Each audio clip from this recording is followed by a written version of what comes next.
Du coup, on va faire l'anal de janvier 2021, qui est disponible normalement dans le poly d'anal que la prof nous a passé. Euh, Est-ce que tout le monde l'a sous les yeux ou... Excuse-moi, j'ai mal entendu. C'est lequel, Dana? Janvier 2021. Merci. Et donc du coup, bah, on va commencer par le premier exercice.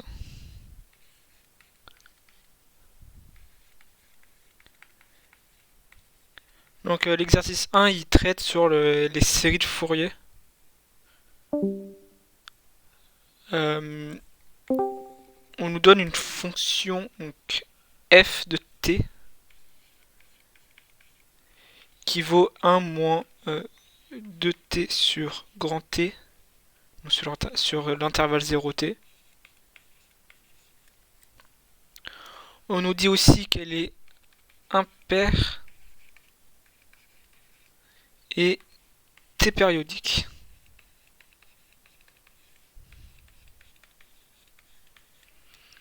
Et on va aussi noter pour nous que on sait grâce au cours que oméga t est égal à 2pi. Et c'est noté aussi dans la question suivante. Donc première question, on nous demande de représenter f. Donc on va faire ça tout de suite.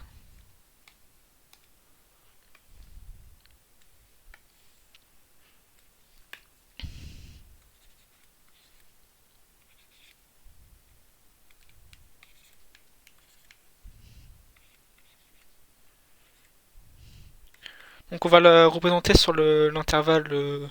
D'abord sur l'intervalle 0t, après on sait qu'elle est périodique, donc on n'a plus qu'à répéter le dessin. Grâce à l'équation qu'on a juste ici, on remarque que lorsque t vaut 0, ben, f vaut 1. Donc on est là.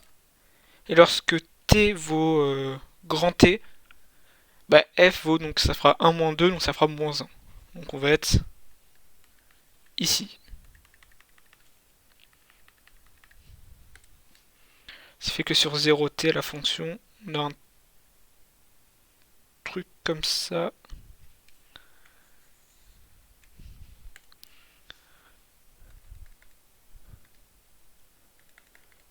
Que du coup on va répéter sur tous les intervalles.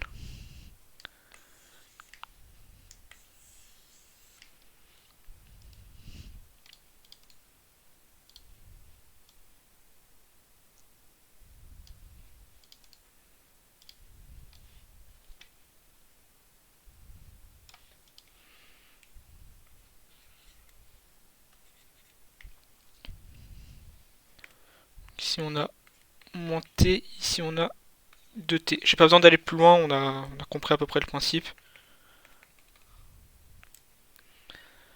Et du coup on peut directement passer à la question B. Et là on nous demande de calculer les coefficients Bn. Alors,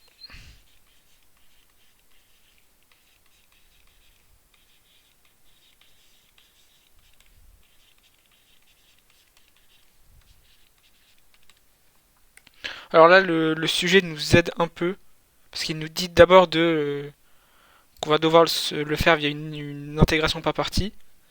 Et surtout, on nous dit directement de calculer Bn et pas juste les coefficients de Fourier. Parce qu'on sait que comme f est impair, forcément les coefficients A seront nuls. Si f avait été pair, ça aurait été les coefficients B qui auraient été nuls. Donc là, l'exercice l'exo nous aide en nous disant directement quel coefficient calculer en premier. Et donc du coup, on va juste sortir la petite formule du cours. Donc on a Pn qui est égal à 2 sur la période t, et c'est multiplié par l'intégrale de 0 à t de f de t sinus n oméga t dt. Excuse-moi. Oui, J'entends de faire mes fiches par la même occasion. Est-ce que tu pourrais rappeler vite fait la différence avec la formule AN, s'il te plaît? oui, bien sûr. Donc du coup, n, ça va être 2 sur t. l'intégrale de 0 à t de f de t cosinus n oméga t. Sachant que pour Merci. les coefficients a, on a aussi a0 qui est 1 sur t de 0 à t de f de t dt.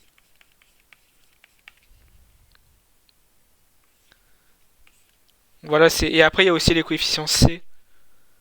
Du coup, j'ai tous les marqués comme ça, on les voit tous. Qui cette fois-ci c'est 1 sur t, l'intégrale de 0 à t de f de t exponentielle moins i k, pardon, n oméga t dt. Voilà, c'est une petite aparté.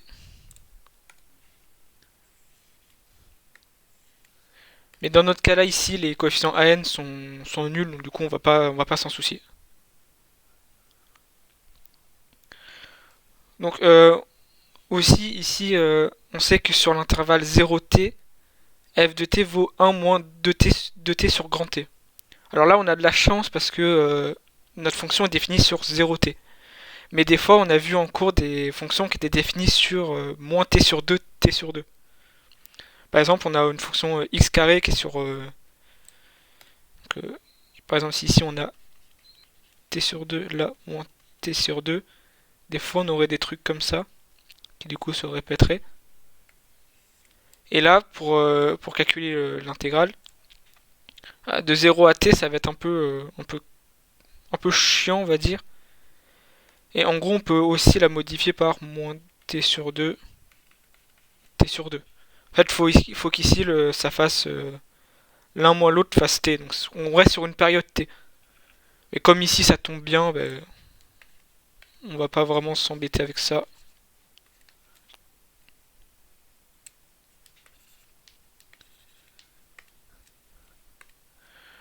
Donc du coup on a bn qui vaut 2 sur t. Donc c'est 1 moins 2 t.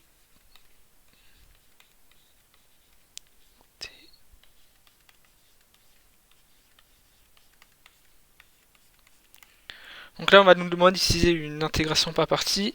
Le plus simple à faire c'est de poser u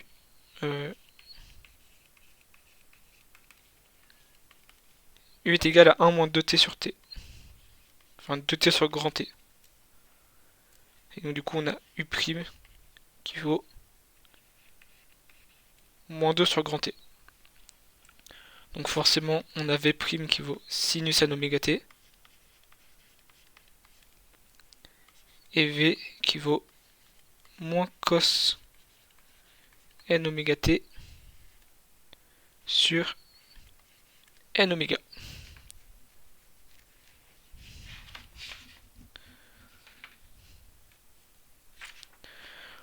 Donc du coup ici on va avoir 2 sur t en facteur commun. Et on a d'abord u fois v, donc ça va être 1 moins 2t sur grand T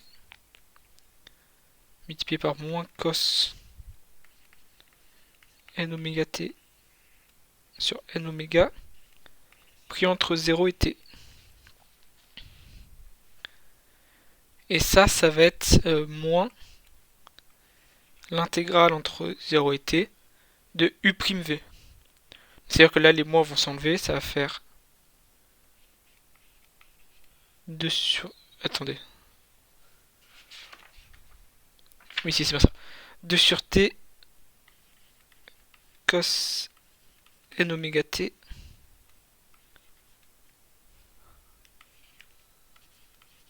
n oméga dt. Et on ferme la grande parenthèse.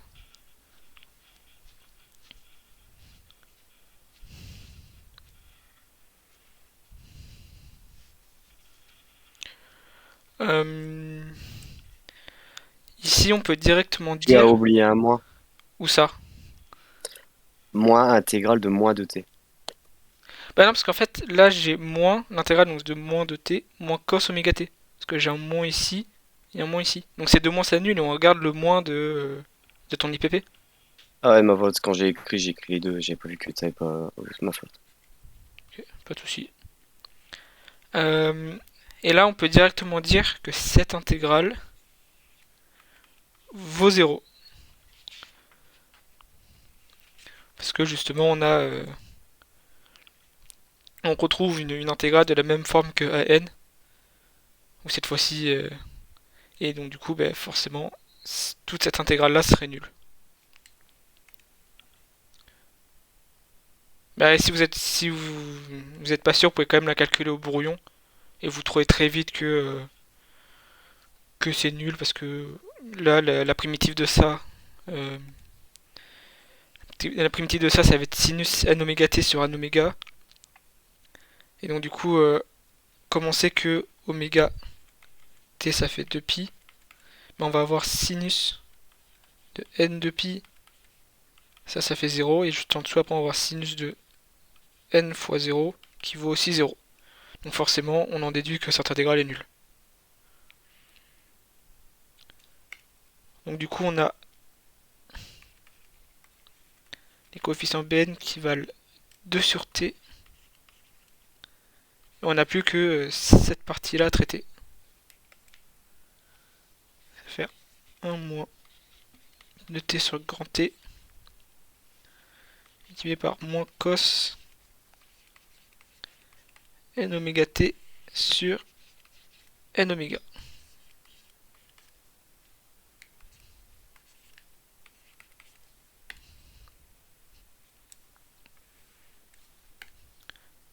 Donc ici, comme tout à l'heure, on a cos de n oméga t qui fait cos de n fois 2pi, à cause de la relation oméga grand T. Et donc ça fait moins 1. Et cos de 0 qui fait 1. Donc du coup, on a 2 sur t.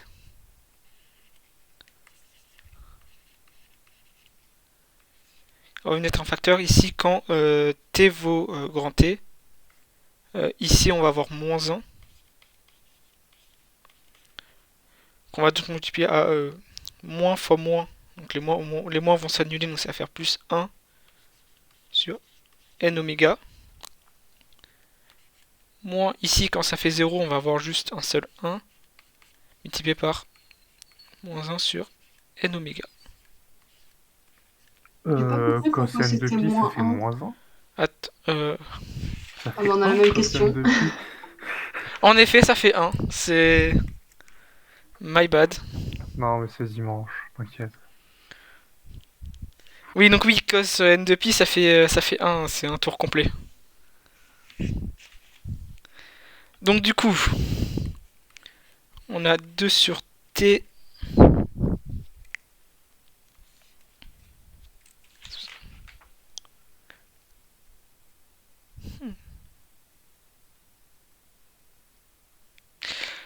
Oui, donc on a 2 sur t, donc là les moins s'annulent, on a 1 sur n oméga. Et là pareil, donc on a 2 sur n oméga. Donc au final ça fait 4 sur n oméga t. Et comme on a dit que n oméga grand t ça faisait 2pi, ben on peut le simplifier en n sur 2 sur npi. Est-ce que jusque là ça va? Oui. Parfait. Du coup, on va passer à la question suivante. On va nous demander d'écrire la série de Fourier de f et d'étudier sa convergence. Alors là, on a la série de Fourier de f qui vaut donc la somme de n est égal à 1 jusqu'à plus l'infini de Bn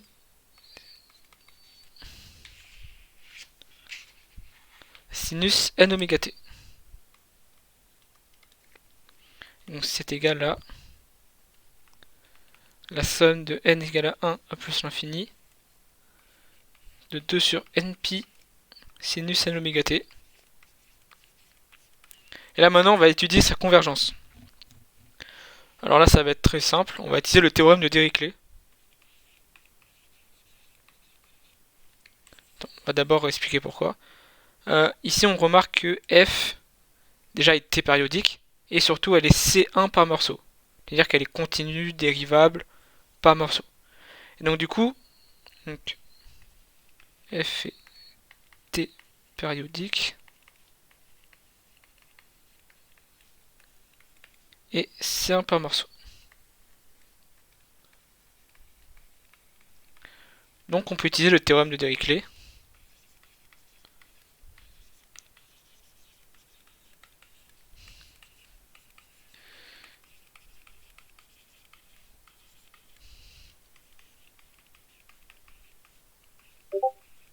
Jason, Ouais, est-ce que tu peux rappeler ce que ça veut dire C1 par morceau, s'il te plaît? C1 par morceau, ça veut dire que elle est continue et dérivable, et que sa dérivable est elle aussi continue. Ok, merci. Des exemples de fonctions non dérivables. euh,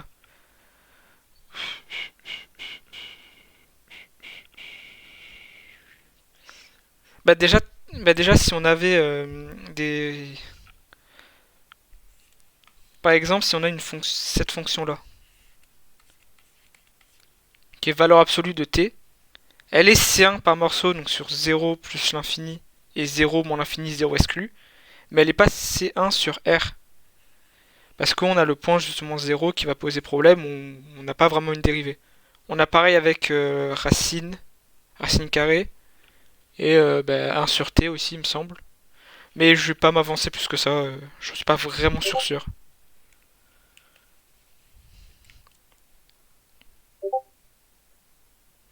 Donc d'après le théorème de Dirichlet, on a... Donc le théorème de Dirichlet nous dit quoi? C'est que la série de Fourier en t, elle a deux valeurs possibles. Soit elle vaut f de t si f est continu en t, et sinon elle va valoir le 1 demi de f de t moins plus f de t plus. En gros, ça veut dire on va prendre la valeur de f en t lorsqu'on va venir du côté négatif et celle dont on va venir du côté positif. Donc ici, lorsqu'on vient de la gauche, on a f de t moins qui fait moins 1. Et là, en venant de la droite, on a f de t plus qui fait 1. Et donc la moyenne des deux va valoir 0.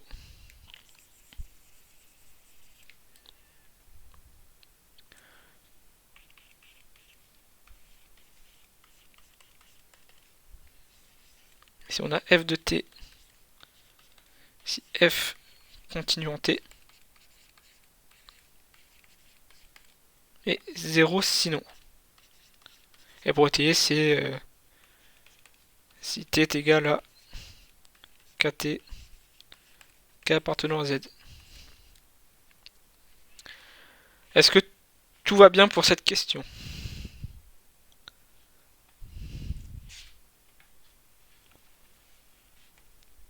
Je vais prendre ça pour un oui. Je pense que dans ta rédaction, faut aussi mentionner que du coup, ton truc converge en tout point, Enfin, ta série de Fourier converge en tout point. Après, énonce le Ouais, théorème. enfin, c'est le théorème de Dirichlet, quoi, donc il l'a dit. Oui, mais Oui, il le oui, dit en pas. soi, Du je coup, dis forcément si SF de t, si ma série de Fourier, euh, elle est égale à f de t lorsque f est continu en t, et sinon dans ces cas-là, elle vaut 0, donc forcément elle a une valeur en tout point et elle converge en tout point. ok. Moi, j'ai une question plus dans la rédaction de la réponse. Qu'est-ce qu'il faut mettre en avant à la fin, je veux dire, C'est-à-dire, précisément? Bah, par rapport à la question, qu'est-ce qu'on doit avoir à la fin? C'est quoi le résultat final? C'est réussir à dire la première chose ou la deuxième? Parce que, tu sais, quand je regarde la correction, elle dit juste, du coup, quand est-ce que c'est égal à zéro. Et, bah en soi, ça serait ça, mais ce que j'ai écrit ici, c'est justement pour, c'est une justification de pourquoi j'ai écrit ça. d'accord. Je te demandais parce que dans sa correction, elle dit, en fait, elle met un sinon et après elle passe à la question D. C'est pour ça que je comprenais pas trop ce qu'il fallait sortir. Oui, c'est vrai, en fait, dans sa correction, elle saute ici, mais c'est parce qu'elle va assez bref, en fait. Elle est brève dans sa correction. D'accord, ça C'est marche. juste que Merci. j'ai légèrement détaillé pour vous compreniez un tout petit peu mieux par quoi je suis passé. D'accord, merci. Ok, donc question D. On va maintenant étudier la série euh, donc, valeur absolue de Bn.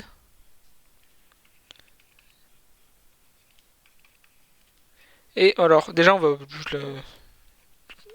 juste la calculer. Donc ça fait n est égal à 1 plus l'infini de 2 sur npi. Et ça, c'est une série de Riemann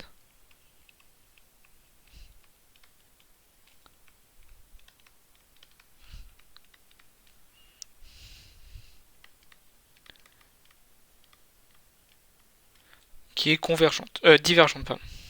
Une série de Riemann divergente, tout simplement. On va passer à la... Oui. Est-ce que tu peux rappeler en général ce que c'est une série de Riemann? Parce que je sais plus. Alors, une série de Riemann, ça va être... alors, je vais être honnête, c'est plus que où je suis le moins à l'aise de tout le sujet. Ah, Mais ok. une série de Riemann, ça va être sur la forme n... je crois que c'est n exposant alpha. Et selon la valeur de alpha, ça va diverger ou converger. Et ici, en Ouais. l'occurrence, alpha égale à moins 1. Mais de toute façon, on sait que les séries de type 1 sur n divergent forcément. Ok. D'accord. Merci. Mais il faudrait que je. Mais après ça, je regarderai un petit peu plus et je te dirai plus en détail. Mais en soi, juste pour ça, c'est diverge, ouais, converge, tu regardes juste le alpha. On est d'accord. Oui, en soi, oui, tu pourrais regarder juste le alpha. Mais là, étant donné que c'est 1 sur. C'est du 2 sur np, comme on a le 1 sur n, bah, on sait déjà que c'est divergente. Merci. Donc, question 2. On nous demande d'écrire l'égalité de Perceval pour f. Alors, déjà, on va écrire l'égalité de Perceval pour le cas général. Donc, l'égalité de Perceval s'écrit. Donc, on a 1 sur t, donc la période, de l'intégrale de 0 à t de la valeur absolue de f de t au carré dt qui vaut donc le coefficient a0 au carré plus 1 demi de la somme de n est égale à 1 à plus l'infini. Et là, cette fois-ci, on va avoir les coefficients an au carré plus les coefficients bn au carré. Donc ça, c'est la formule générale, on va dire. Donc ici, dans notre cas, A0 et AN sont nuls. Donc du coup, on a juste donc, 1 sur t de l'intégrale de 0 à t f de t dt qui valent 1 demi. Somme de n est égale à 1 plus l'infini de b de n carré. Tout simplement. On va calculer ce terme pour mieux réécrire l'égalité. Donc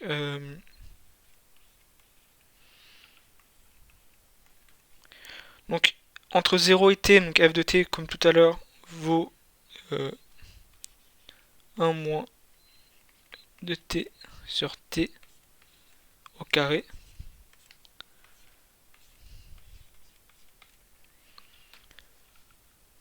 Donc là, en vrai, là, il y a différentes façons de calculer cette intégrale. Soit vous êtes à l'aise, soit vous l'êtes un peu moins. Mais moi, ce que je fais, c'est que je fais à la méthode, je développe tout et puis je calcule. Donc là, ici, on a 1 moins 4t sur grand T plus 4t carré sur t carré dt. Donc l'intégrale vaut 1 sur t de l'intégrale de 0 à t dt.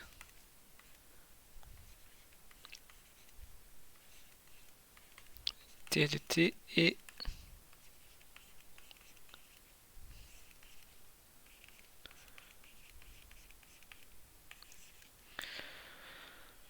donc là on va la calculer assez rapidement. Ici on a 1 sur t.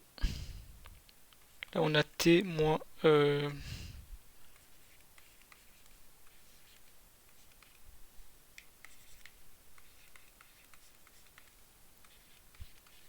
carré sur 2 de 0 à t.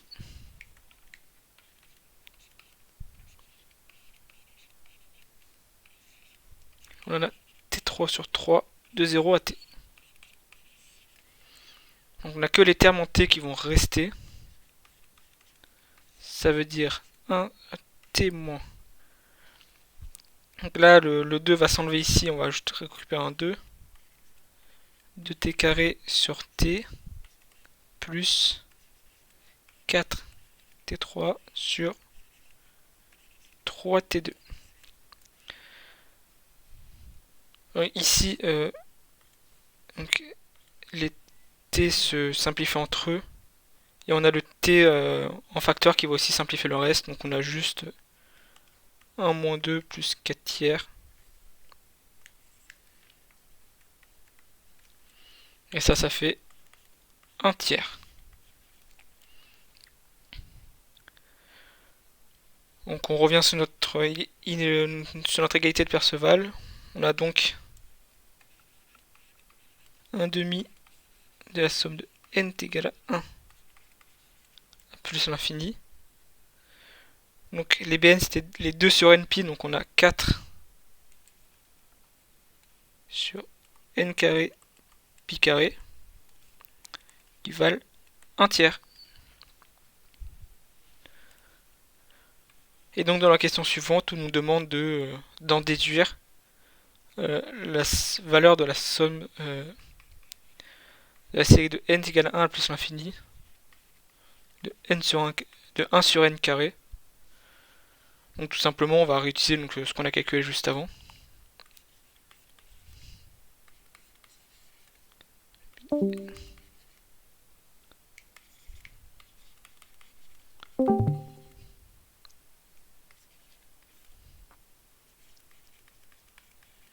Ça vaut 1 tiers.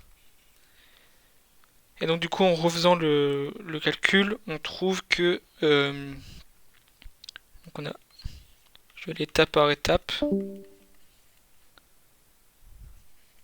Donc là on a 2 tiers.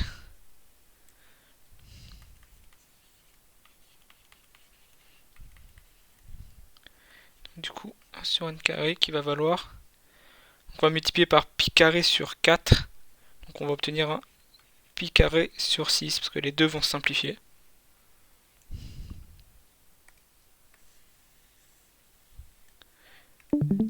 Est-ce que vous avez des questions sur cet exercice? On fait l'intégration par partie. Le V', on prend quasi tout le temps soit cos ou soit sinus. Genre Oui. c'est plus simple.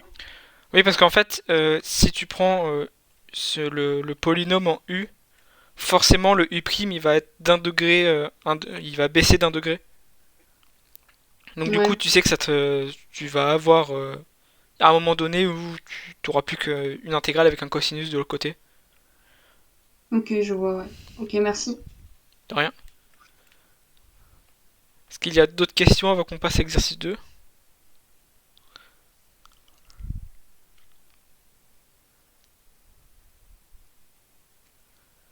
Ok. On va passer à l'exercice 2, qui est sur les matrices cette fois-ci.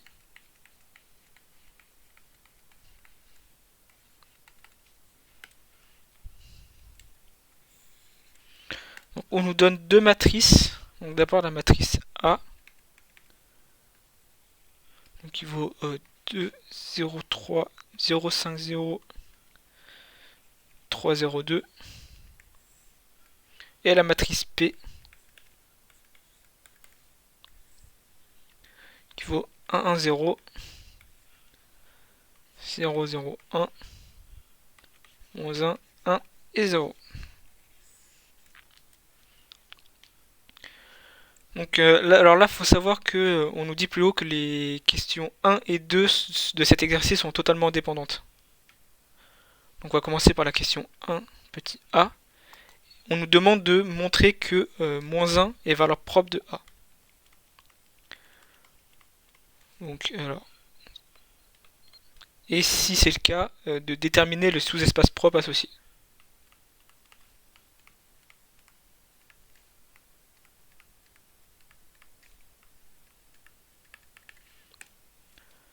Alors comment est-ce qu'on va s'en sortir? Il y a plusieurs façons pour le faire. Soit on calcule le polynôme caractéristique et on ressort toutes les valeurs propres de A et on voit qu'on a 1, puis après on détermine le sous-espace. Sauf que si on fait cette méthode, on voit que dans la question B, on nous demande de calculer les autres valeurs propres de A. Donc du coup, c'est pas la bonne idée parce qu'on va déjà réutiliser le polynôme caractéristique pour la question suivante. On va utiliser une autre méthode. Euh, on sait que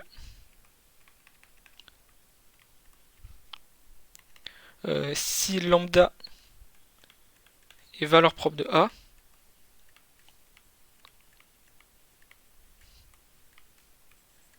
alors elle vérifie une équation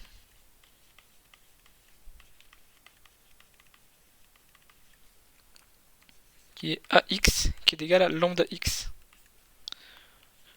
On va poser X qui vaut XYZ. Donc nous ici, lambda vaut moins 1, donc on va résoudre.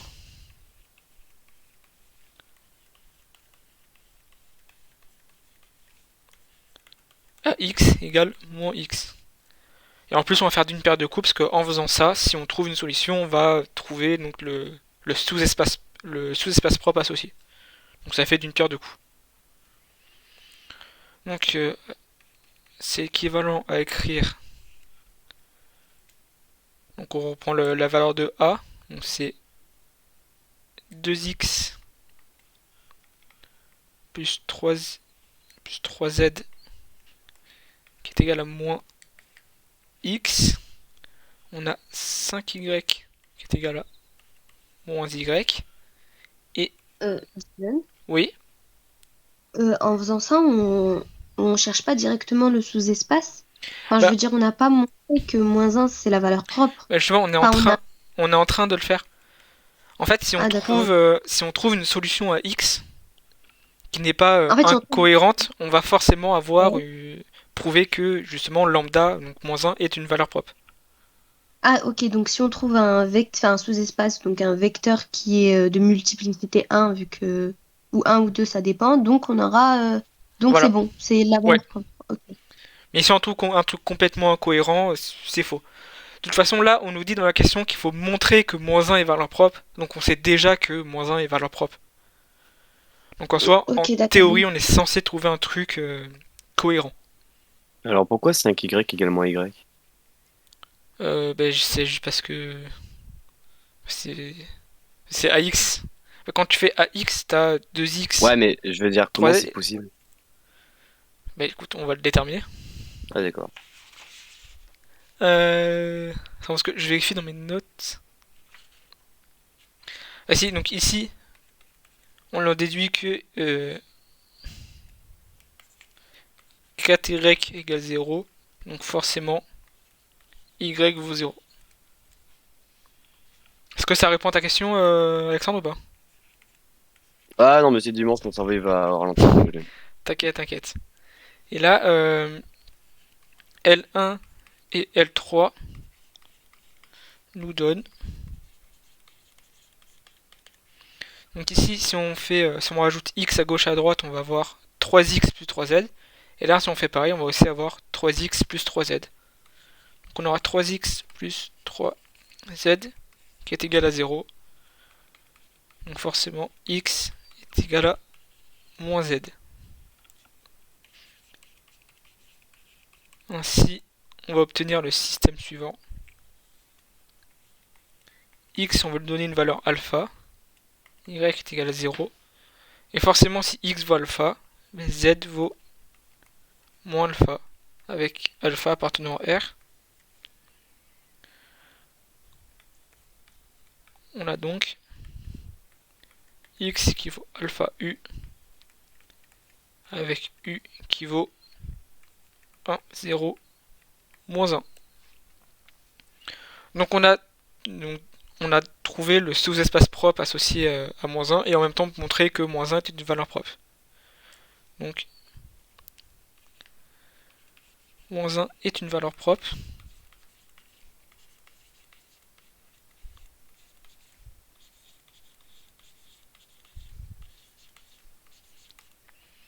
Et son sous-espace est de dimension 1.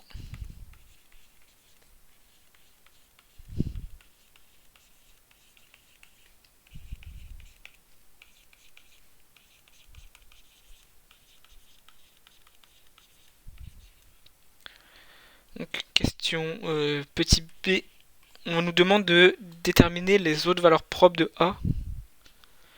Donc là, cette fois-ci, on va passer par le polynôme caractéristique de A. Donc, qui est fonction de lambda et qui vaut tout simplement le déterminant de lambda I moins A. Qui est donc du coup, on va écrire la matrice lambda I moins A. Donc on va avoir lambda moins 2, 0, moins 3, 0, lambda moins 5, 0, moins 3, 0, lambda moins 2. Donc là, on peut calculer les déterminants. Encore une fois, on a différentes façons de le calculer, mais il y a une méthode qui est plus simple que les autres. On va développer par rapport à cette colonne-là. Parce que cette colonne a deux zéros. Donc du coup, on va aller beaucoup plus vite. Donc pour faire ça, on met lambda moins 5 en facteur.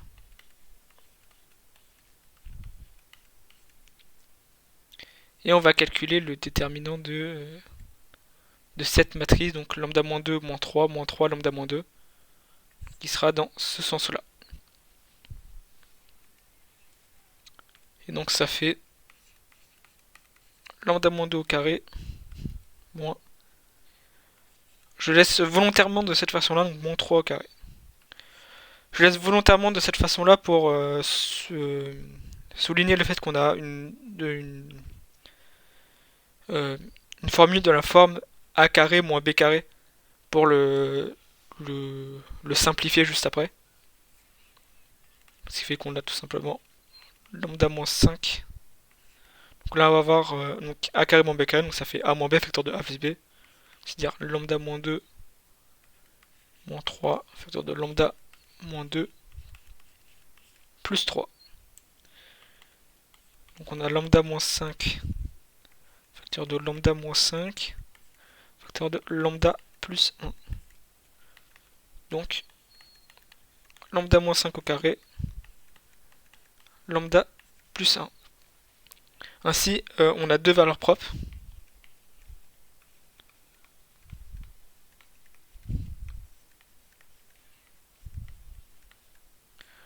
Deux valeurs propres réelles en plus. Donc on a moins 1, qui est une valeur propre simple.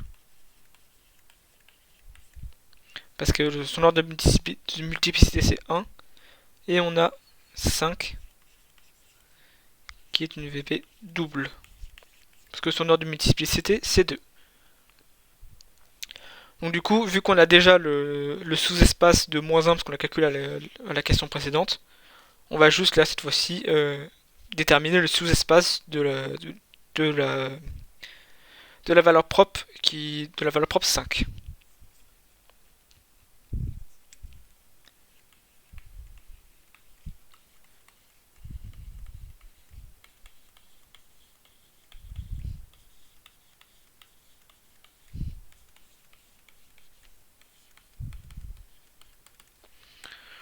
Donc Donc là, on va réutiliser la même méthode que précédemment.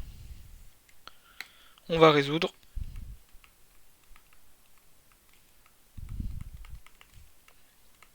AX égale 5x.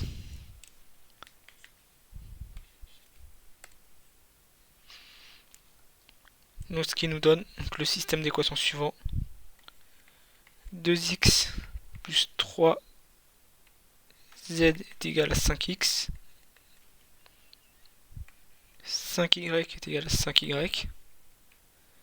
Et 3x plus 2z est égal à 5z. Ici on obtient que 0 égale 0. Donc y peut valoir toutes les valeurs possibles et inimaginables. Et on va les renommer.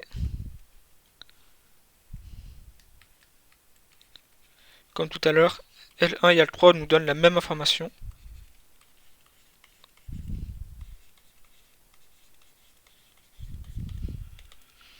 Elles nous donnent toutes les deux que 3x est égal à 3z. Là tout simplement on passe les x de l'autre côté, on a 3z égale à 5x moins 2x, donc ça fait 3x. Il est ainsi fait pareil avec z, on a du coup la même information. X est égal à z.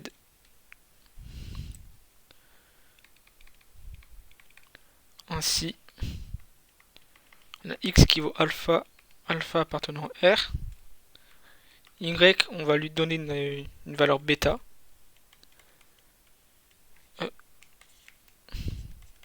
Bêta appartenant à R aussi. Et z vaut, comme z est égal à x, bah, vaut aussi alpha. Donc ici, x vaut alpha v plus bêta w, avec v qui vaut 1, 0, 1, et w qui vaut 0, 1, 0. Donc la dimension de ce sous-espace, c'est 2.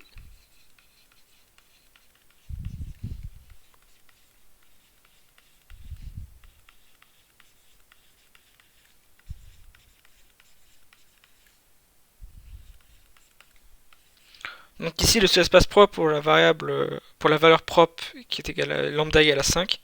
Ici on a un plan, tandis que pour lambda est égal à moins 1, on avait une droite parce que c'est dimension 1. Et donc la question suivante, c'est de nous demander si A est-elle diagonalisable ou non. Et donc là on remarque que on a deux valeurs propres, donc 5 et moins 1. Donc 5 est de multiplicité 2 et moins 1 de multiplicité 1. Et on remarque que leur sous-espace propre est de dimension, a la même dimension que leur multiplicité. C'est-à-dire que 5, le sous-espace propre de 5, sa dimension c'est 2, comme sa multiplicité.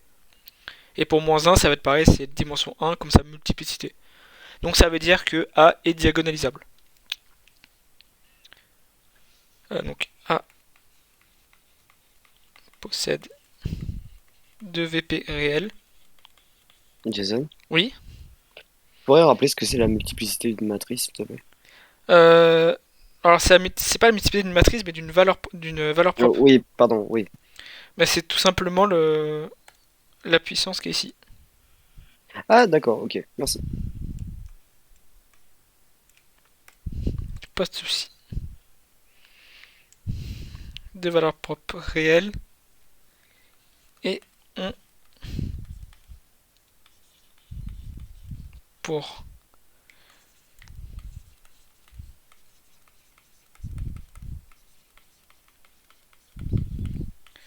c'était la dimension de leur sous-espace propre.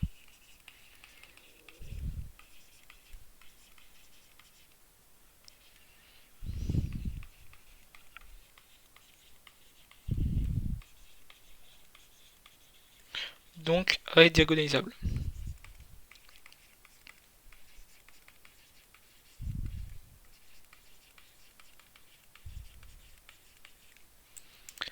Est-ce que vous avez des questions sur cette partie avant qu'on passe à la partie 2?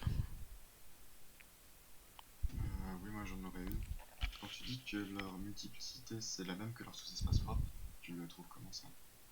Enfin, quand je dis ça, c'est que la multiplicité, par exemple, pour 5, sa multiplicité c'était 2, et son sous-espace propre était de dimension 2. Et ça, tu l'as déterminé parce qu'il y a alpha et bêta, c'est ça? Oui, parce que voilà, on a deux vecteurs ici, V et W, donc ça se traduit aussi par alpha et bêta. Ok. Il y a quel autre cas où la matrice aurait pu aussi être diagonalisable ou n'aurait pas pu être diagonalisable? Bah, par exemple, si jamais on aurait eu, par exemple, si par exemple ici on avait eu lambda moins 5, lambda moins 1 et je sais pas, disons lambda moins 3. Ici, on a trois valeurs propres, et trois valeurs propres réelles, et on a une matrice 3-3, donc forcément, elles sont de dimension 1, enfin sont de multiplier 1. Donc là, on n'a même pas besoin de déterminer les sous-espaces propres, parce qu'on sait déjà que c'est diagonalisable. Par exemple, on a ce cas-là, et sinon, c'est vraiment sur la multiplicité, la dimension qu'il faut regarder. Ok, ça marche. Merci. Est-ce qu'il y a d'autres questions?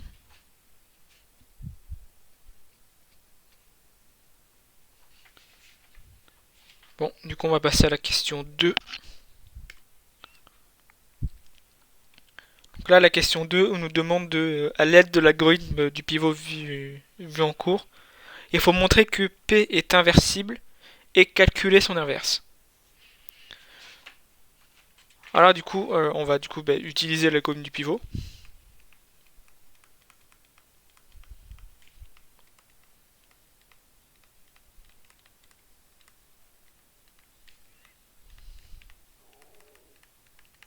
Et on va utiliser sous la forme de tableau. Donc du coup, on va faire un tableau ici, L1, L2, L3. À gauche, on va mettre notre matrice P.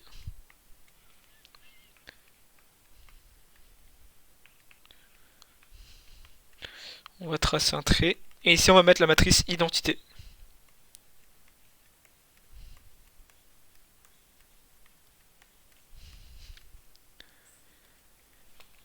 Et donc là, on va juste résoudre pour que... donc on va commencer par faire en sorte qu'on ait les pivots ici. Donc d'abord, ce qu'on peut faire, c'est on peut interchanger deux lignes. Donc là, pour commencer, on va interchanger les lignes 2 et les lignes 3. Donc ici, ligne 1 bouge pas. Et on va juste faire ceci. Juste pour économiser un peu de temps. Donc si ça devient moins 1, 1, 0. Et là, 0, 0, 1. Ici, on a 1, 0, 0.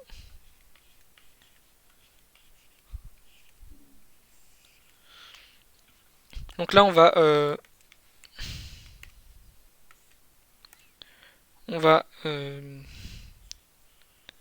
entourer ceci pour dire que ça va être notre pivot pour la prochaine étape.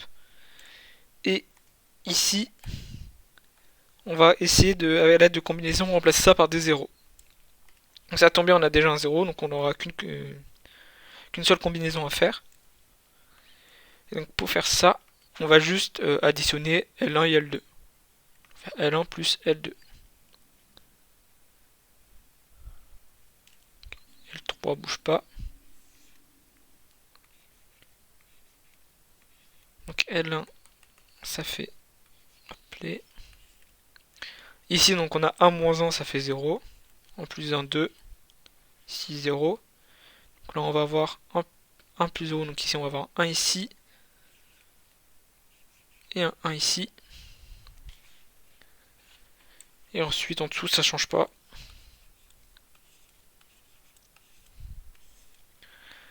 Maintenant, le pivot, ça va être celui-ci. Et on veut qu'il y ait un 1 et des 0 en dessous. Donc on a déjà le 0 en dessous. Maintenant, ce qui nous pose problème, c'est le 2 ici. On va le transformer en 1. Donc on va tout simplement multiplier toute la ligne par 1 demi.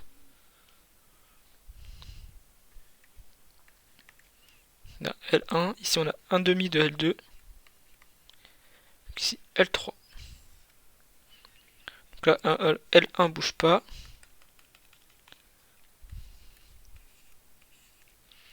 Ici on a 0, 1, 0. Donc là 1 demi, 0, 1 demi. Et là ça ne bouge pas.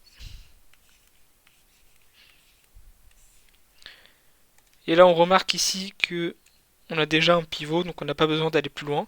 On a fini la première partie de descente, on va dire. Et on va dire que cette matrice-là, on va l'appeler C. Et on remarque que C n'a aucune ligne nulle. C'est-à-dire qu'il n'y a aucune ligne, il n'y a que des zéros. Donc ça veut dire que grâce à l'algorithme qu'on avait vu en cours, on a vu que si C n'avait aucune ligne nulle, notre matrice P était forcément inversible.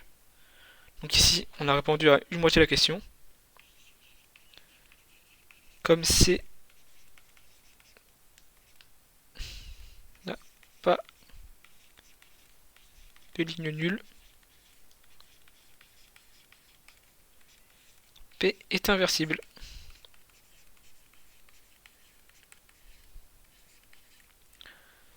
Donc là, la première étape, ce qu'on a fait, c'est en fait, c'est ce qu'on pourrait dire, genre, on a descendu pour afficher nos trois pivots. Là maintenant, on va remonter pour faire en sorte que ici, cette partie-là, on ait la matrice identité.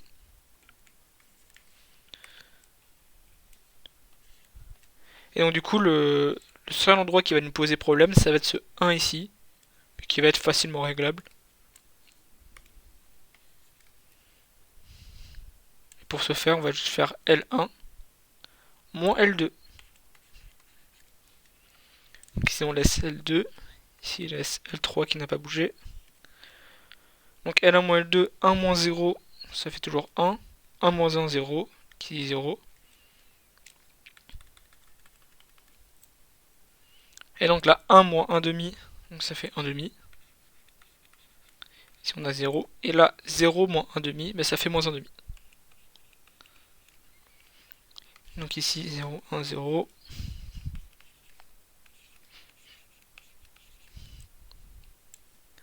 Et enfin, cette ligne-là n'a pas bougé. Et donc, on a ici la matrice identité. Et ici, l'inverse de ce P. Donc on a calculé son inverse.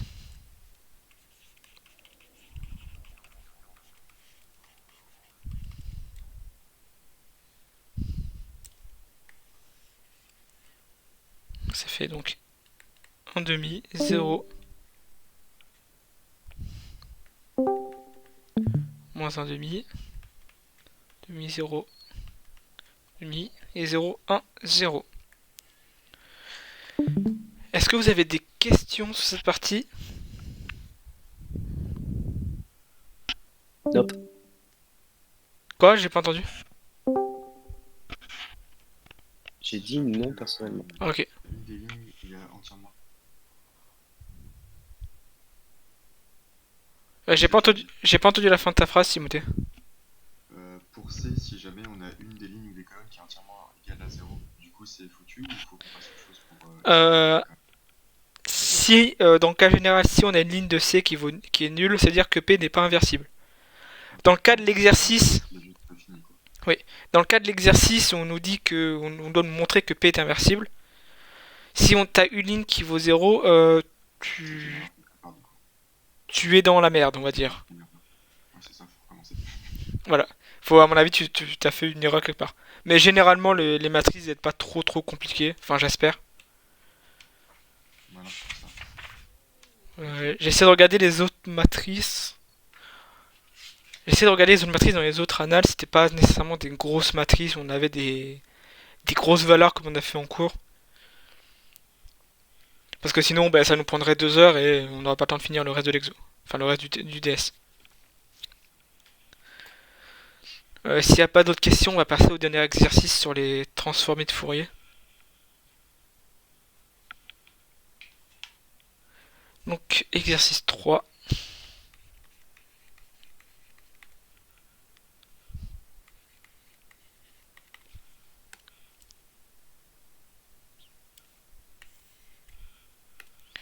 Donc on nous donne une fonction f. Donc là c'est pareil que l'exercice 2, les questions 1 et 2 sont indépendantes. Comme c'est pour la question 1, on nous donne une fonction f impair et f de t est égal à t sur l'intervalle moins 1 sur 2 a sur 2 est nul ailleurs.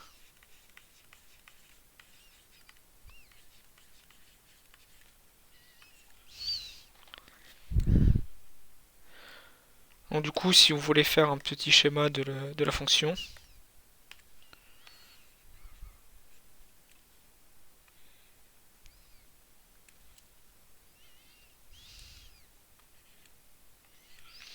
donc on a a sur 2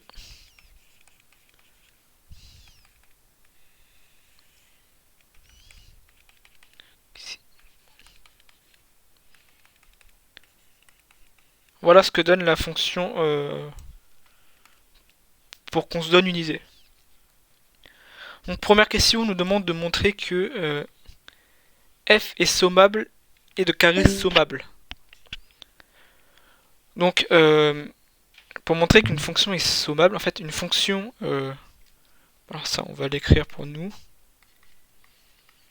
Donc une fonction f va de R dans C, ou juste dans R, hein, est sommable.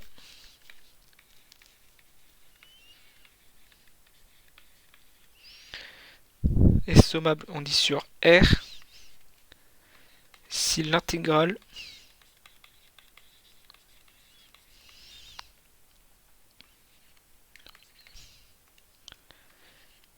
de moins l'infini à plus l'infini, la valeur absolue de f de t dt est convergente.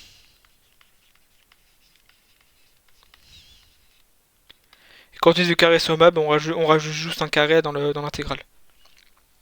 Donc ça c'est le cas basique.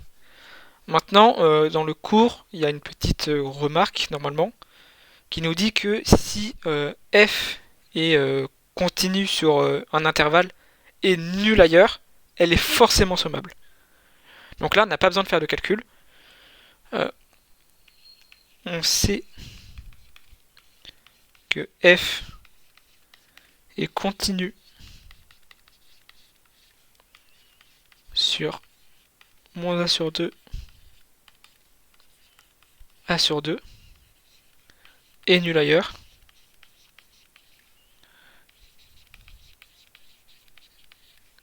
Donc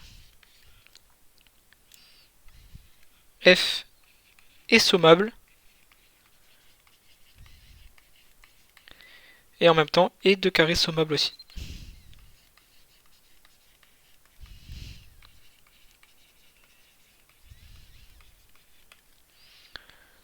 Est-ce que tout le monde arrive à voir pourquoi ou pas? Non. Parce que du coup, ici si on reprend notre intégrale, on a dans notre cas là, on a l'intégrale de moins l'infini à plus l'infini de la valeur absolue de t dt. Or ça, on peut l'écrire, l'intégrale de moins a sur 2 a sur 2 de t dt, et cette intégrale converge forcément vers une valeur. Parce que justement, elle est définie que sur un petit intervalle de moins a sur 2 a sur 2. Et vu qu'elle est nulle ailleurs, bah forcément elle a une valeur finie en fait. Qui en l'occurrence ici fait... Il me semble qu'elle fait... Je crois qu'elle fait un carré sur 2, mais j'en doute. Okay, ça. Donc là, ça marche parce que notre fonction est pas... Enfin, elle est définie juste sur un petit intervalle. Voilà. Et ça, c'est pour toutes les fonctions de ce type-là. Alors, elle est définie sur un petit intervalle, mais surtout elle est continue sur cet intervalle-là. À partir du moment qu'on aura un intervalle et une fonction continue, du coup... Voilà. Et c'est voilà, et qu'elle est nulle sur le reste en fait. Et ben ça, c'était marqué dans le cours justement. Ok, merci. Mais on pourrait calculer directement l'intégrale ou pas, du coup, Euh, comme justification. du coup, oui, mais ça te ferait perdre énormément de temps en vrai. En vrai, D'accord. en fait, juste ces petites phrases-là, c'est nécessaire en fait. On n'a pas besoin d'aller plus loin dans le calcul. D'accord. C'est bon. Merci. Et là, après, on nous demande de calculer son énergie totale.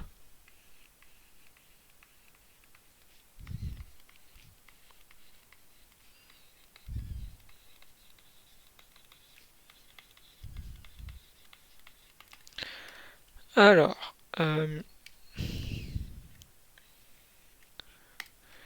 donc on nous donne dans le cours la formule pour l'énergie totale que je vous conseille de mettre sur vos fiches. Ça vous embêtez pas. Donc on a E qui est égal à l'intégrale de moins l'infini à plus l'infini de la valeur absolue de f de t au carré dt.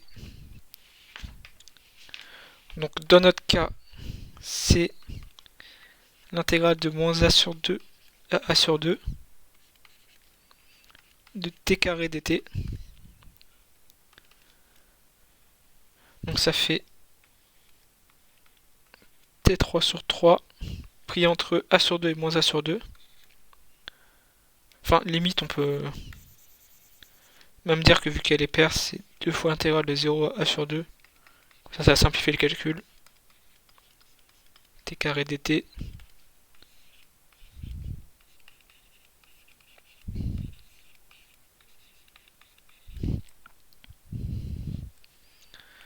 ça nous fait donc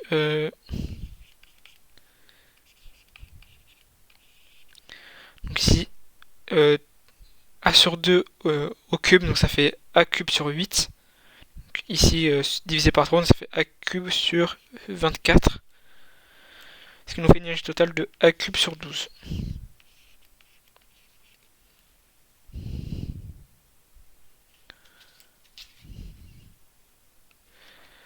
Maintenant, on nous demande de calculer la transformée de Fourier de la fonction,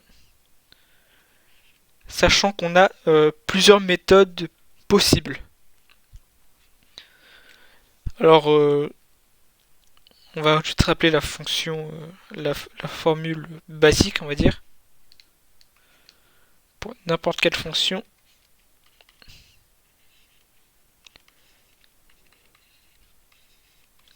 On a ceci pour la transformée de Fourier.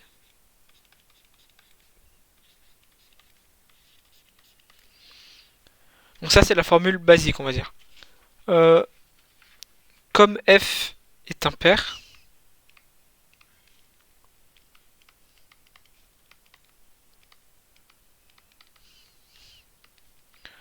on va avoir une autre formule beaucoup plus simple, on va dire. Attendez. Qui va valoir.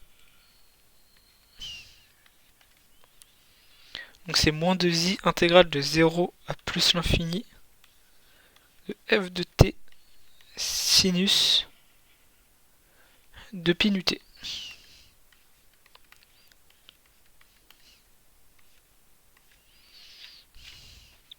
Donc ça c'est la première méthode, donc perso celle que j'ai faite. Il y a une deuxième méthode où on peut dire que f de t c'est égal à t multiplié par la porte de a, la porte centrée sur a de t. Et donc du coup on calcule la transformée de fois de celle-là et on utilise les formules du cours pour calculer celle de f. Mais honnêtement, on arrive au même résultat à la fin, ça dépend de avec quelle formule vous êtes le plus à l'aise. Donc on va faire avec celle-là pour l'instant.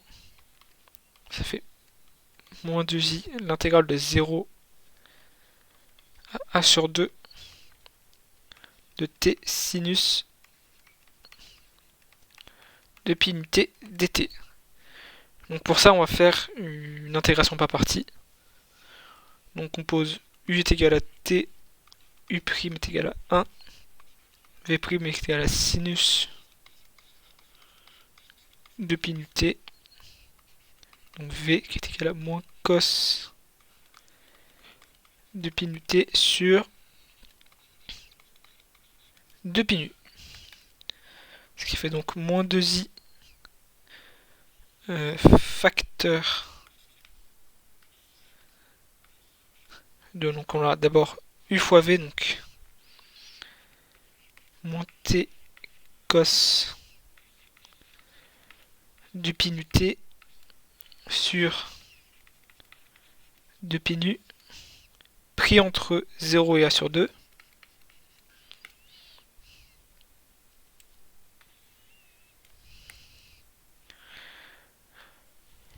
Et là, on va voir plus le 1 sur 2 pi nu intégrale de 0 à a sur 2. Donc de cos de pi nu t dt, et on ferme la grande parenthèse.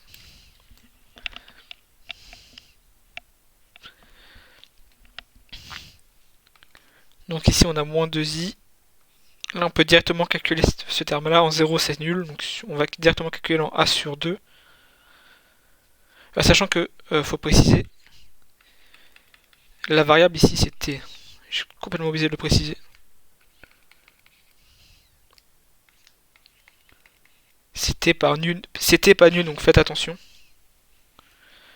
Donc ici on a moins a sur 2 cos de pi a nu sur 2 pi nu. Et ici on a 1 sur 2 pi nu. Et la primitive de ça, ça va être sinus de pi nu t sur 2 pi nu entre 0 et a sur 2.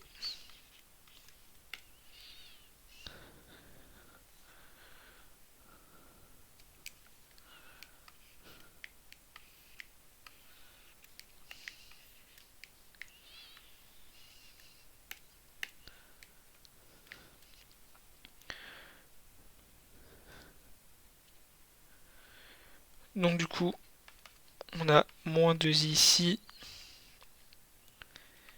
moins a sur cos pi a nu sur 4 pi nu. Ici on a alors sinus de 2 pi nu t en a sur 2, donc ça va nous faire sinus de 2 de pi a nu divisé par 4 pi carré nu carré.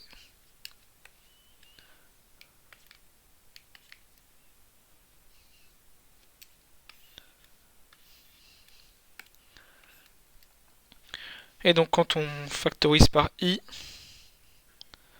on a donc, alors on va rentrer le moins et le moins 2 à l'intérieur, donc on a i multiplié par, donc ici ça devient a pi carré nu carré cos pi a nu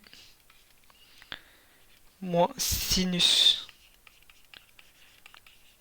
pi a nu, le tout sur 2 pi carré nu carré.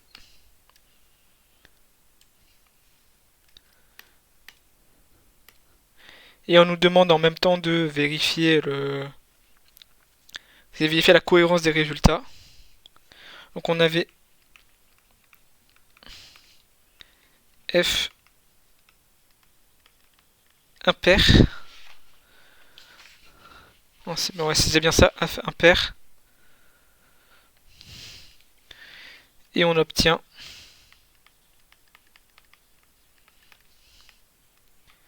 f mu qui est imaginaire pur, et impair elle aussi, ce qui était attendu. C'est pas pi carré nu carré à côté du cos, c'est juste pi nu. Exactement. Merci. Est-ce que vous avez des questions sur cette partie-là avant qu'on passe à la dernière partie? Non. Si la... Si est paire, juste au-dessus, t'avais mis comme f est impair et t'avais donné... Comme f est impair. Ouais, juste là. Ah oui, en fait, quand f est impair, on a une formule qui est celle-ci, qui est simplifiée justement parce que f est impair. Et si, Si f est pair, il n'y a pas une autre simplification. si ça va être un cos, on n'a pas de i, ça va être avec un cos. Ok, donc c'est la même chose, mais on enlève le i et on met... Et on met un cos, oui. Mais après, il faudra que je revérifie s'il doit être marqué dans le cours quelque part. Faudrait que je revérifie, je te redirai après. Si. Ce qu'il y a... Comment t'as trouvé que F chapeau c'était impair? Euh... j'ai- Alors, c'est parce qu'on a sinus qui, si je dis pas de bêtises, est impair. Oui. Et donc, cosinus, si je dis pas de bêtises, est pair. Oui. Sauf que cosinus est multiplié par nu qui est impair. Donc on a impair fois une paire, donc ça devient impair. Et ouais, mais alors, et impair moins pair, ça fait.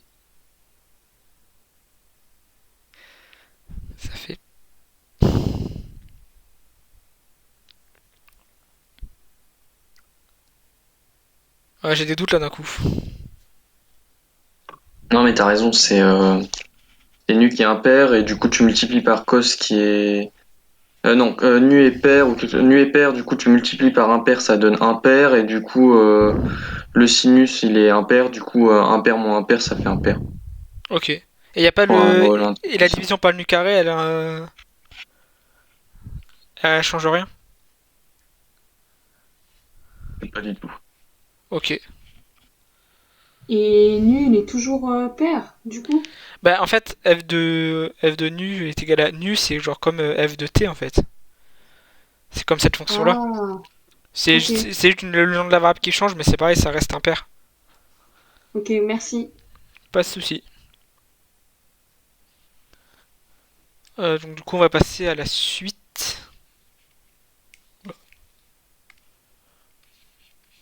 Alors là, on nous donne dans l'énoncé la transformée de Fourier de la fonction e de moins t carré.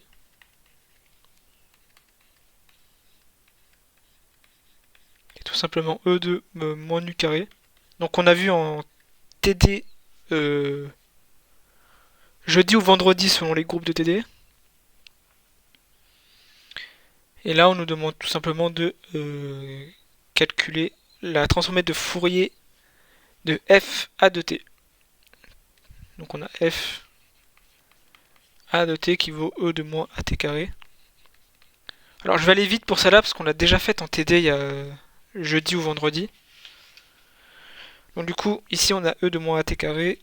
On peut marquer que c'est e de moins racine de a fois t au carré et que c'est donc égal à f de racine de a fois t. Or, on sait que cette transformée de Fourier de alpha t, ça va nous donner 1 sur alpha 1 sur alpha transformé de Fourier de t sur alpha mu sur alpha. Donc ici, on a alpha qui vaut racine de a. Donc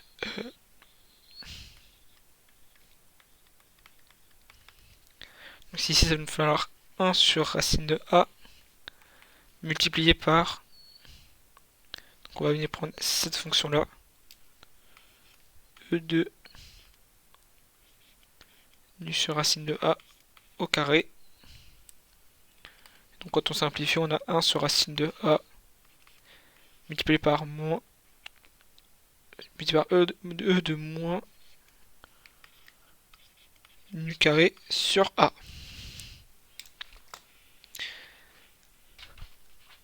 Et là maintenant on va nous demander de calculer la transformée de Fourier du produit de convolution. Donc on va nous demander de calculer FA, produit de convolution FB, et sa transformée de Fourier. On sait alors via le cours que la transformée de Fourier du produit de convolution de f et de g, c'est le produit des transformées de Fourier de f et de g. Donc ici, donc le transformé de Fourier du produit de convolution de FA et FB, ça va tout simplement être la transformée de Fourier de FA multipliée par la transformée de Fourier de FB. Donc ça va nous donner 1 sur racine de A, E2, moins nu carré sur A, multiplié par 1 sur racine de B, E2, moins nu carré sur B. Quand on additionne, enfin quand on rassemble, ça va nous donner 1 sur racine de AB, E2, 1 sur A, plus 1 sur B, facteur de nu carré. Et enfin, dernière question, en déduire le produit de convolution de FA et de FB. Donc là, encore une fois, ça va être méthode... Là, je vais assez vite cette partie-là parce qu'on l'a faite il n'y a pas si longtemps que ça. Donc là, on sait que le produit de convolution de FA fois FB, c'est la transformée de Fourier de la transformée de Fourier du produit de convolution de FA par FB. Donc du coup, ça va être la transformée de Fourier de tout ceci.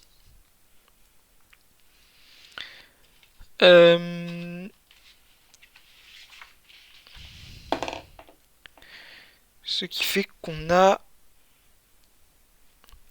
Si on pose... on a déjà une sur racine de AB. Et en fait, ça, on va remarquer que ça va être... ici, ça va être la fonction E de moins AT carré avec A qui vaut 1 sur A plus 1 sur B. Ça, je vais le marquer. En fait, ça va être égal à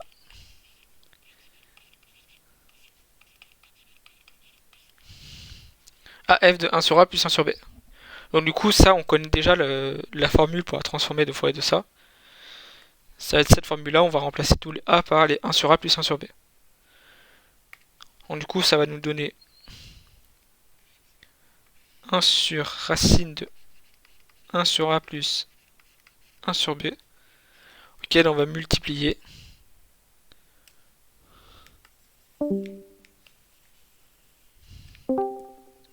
l'exponentielle de moins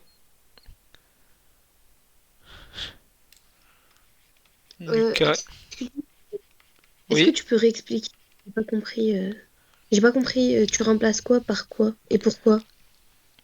En fait, là, je vais devoir calculer la transformée de Fourier de tout ça. Oui. Et je remarque que cette partie-là, c'est f de 1 sur A plus 1 sur B. Est-ce que tu le vois ou pas? Oui, oui, je le vois. Et donc du coup, comme on connaît la transformée de Fourier de ça, c'est ce que je suis en train de calculer juste ici. C'est pour ça que je fais ce remplacement. Ok, d'accord, c'est bon. J'ai capté, merci. Pas de souci. Et donc là, on a plus qu'à simplifier tout ce qu'on a. Donc on a 1 sur racine de AB multiplié par 1 sur racine ici, on va mettre sur le même dénominateur, donc on a A plus B sur AB. Et là, on va faire pareil. Moins nu carré de A plus B sur AB.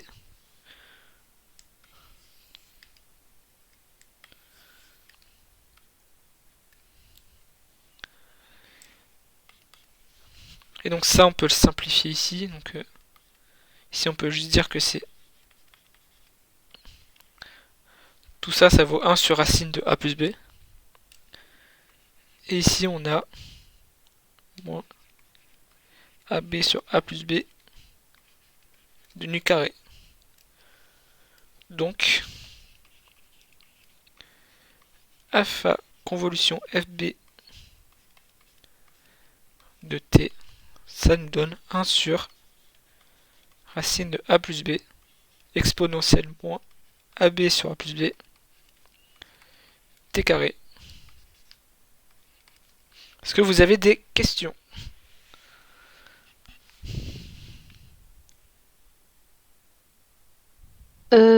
L'étape 1 sur racine de AB fois 1 sur racine de A plus B sur AB, je Celle-là comprends pas. Ouais, c'est ça. Comment je passais de l'un à l'autre? Bah en fait, comment t'es passé de celui d'en haut, enfin celui d'avant, à celui-là, enfin celui d'après. De celui-là à celui-là? Non, celui de... Le premier, celui d'avant. Ah, celui-là, celui-là? Oui, Euh, voilà. Ben là, j'ai juste mis sur le... J'ai Même dénominateur. juste mis ça sur le même dénominateur. Et j'ai fait pareil ici. Ah, ok. Ok. C'est bon, j'ai.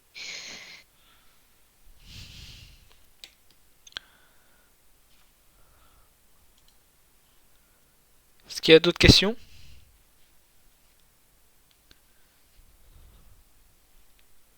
Personnellement, non. Bon, alors du coup, on a fini l'anal. Alors, autant perso, j'ai autant d'enregistrement, je suis à 1h22, sachant que je suis allé peut-être un peu vite sur certains points. Mais ce qui veut dire que on a largement le temps de faire les DS en 2 heures.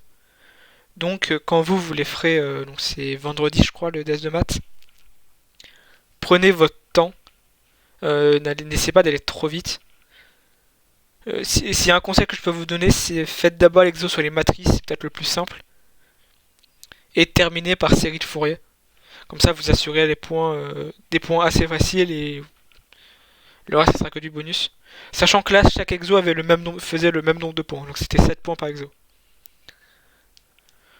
Donc voilà, si jamais vous avez encore des questions avant vendredi, vous pouvez me les poser. Ou les poser directement sur le groupe. Si quelqu'un a la réponse, répondra. Et sinon, ben, si je vois pas, s'il n'y a pas d'autres questions, je vais arrêter l'enregistrement. Pour moi, c'est bon aussi. Merci beaucoup. Non, c'est bon, merci.